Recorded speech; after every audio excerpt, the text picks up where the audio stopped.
In this video, I'm going to show you how to fix D3DX9_43.dll missing error.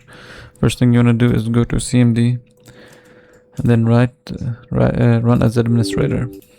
Next thing you want to do here is write the following command. So dism/online cleanup image restore health, and then press enter. And then sfc/scan now. And once it's done scanning, you can see if this fixes the issue. If it doesn't, then go to Google. And here you're gonna type the name of the missing DLL folder. So I'm just gonna place it here and then type download.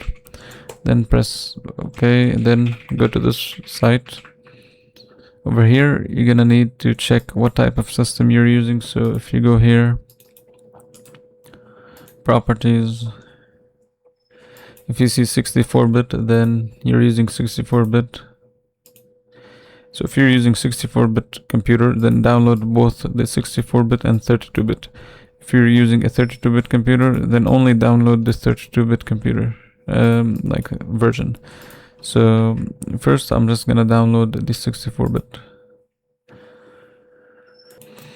Once this downloads, I will go to the most recent version of 32-bit and download it.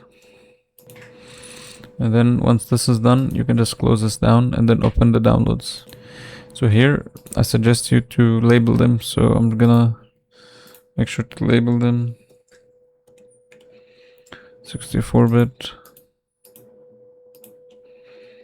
then 32-bit, and then extract them.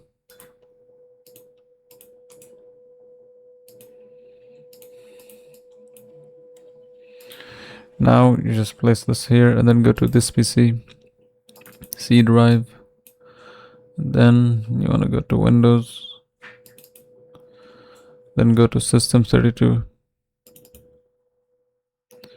So over here, go to the 64-bit version and then drop this inside of the main folder and then click replace.